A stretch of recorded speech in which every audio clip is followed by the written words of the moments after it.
यदा धर्मो ग्लानिं वहति बहुधा दुर्गतिवशात् अधर्मा वर्धन्ते जगति जनदुःखाय महते तदा दीप्तप्रेमा किमपि वपुराधाय भगवान् विनेतुं दौर्गत्यं चरति सुचिरं क्षौणिमलये स्वदेशप्रीत्या यो विमलतमनीत्या प्रथितया कयाचिद्विख्यातो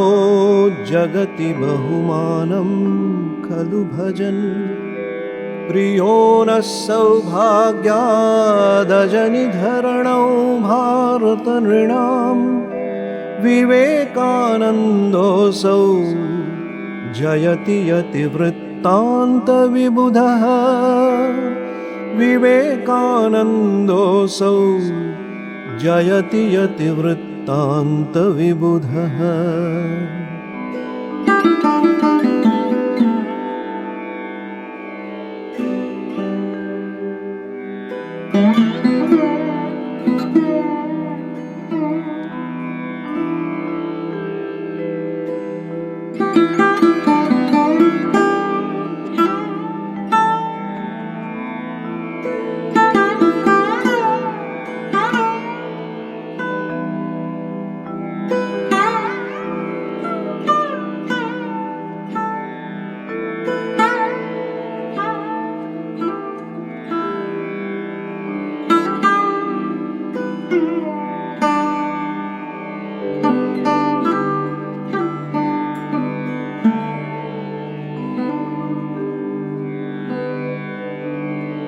विदित्वा वेदान्त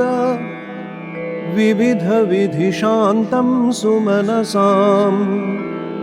तपस्मारं स्मारं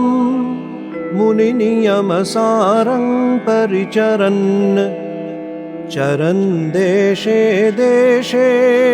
निरदिशदहो तत्त्वमतुलम्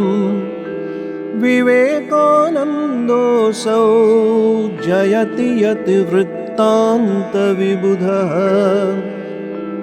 यदीयो वेदान्त प्रथमनवसिद्धान्तमहिमा हिमार्तानां दीप्तो रविरिव ददौ शान्तिमसमां य एकः प्रोद्दीप्तः प्रतिभयजडं धर्ममतनोद् विवेकानन्दोऽसौ जयति यतिवृत्तान्तविबुधः।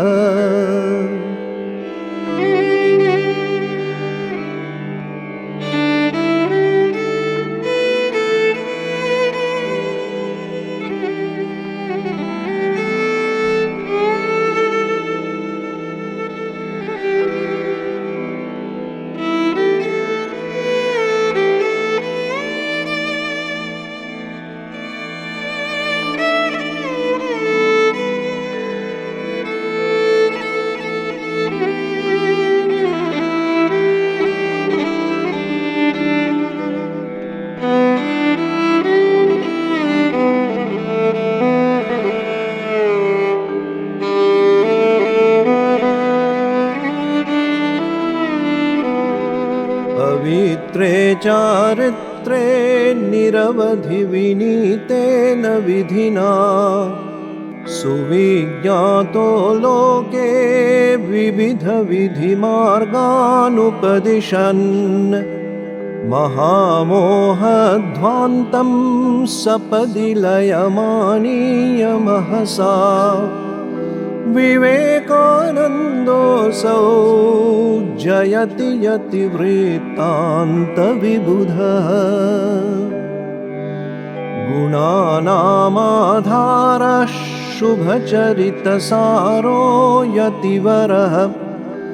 प्रसारं धर्माणां विदधदपि पारे जलनिधेः निधिं शास्त्राम्भोधेरनुगुणगणं यः समतनोद् विवेकानन्दोऽसौ जयति यतिवृत्तान्तविबुधः बहूनां शिष्याणां गुरुरमरधामातिथिरभूत् समुद्देशं लोके सुचिरमुपदेष्टुं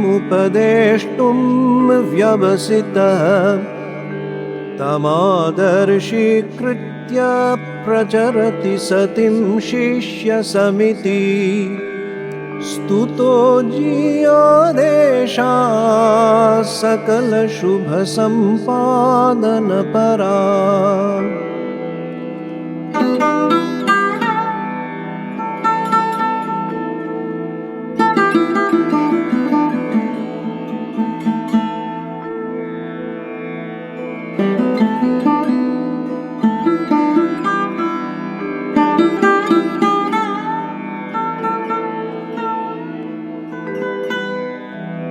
जीयात् स्वामिवरस्य भूमिबलये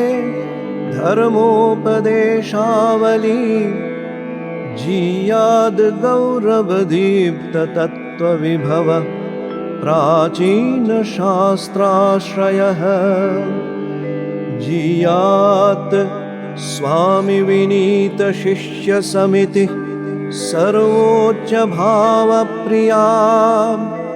जीयाद् भारतभूतलं सुविपुलं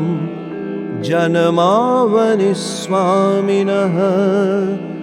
जीयाद् भारतभूतलं सुविपुलं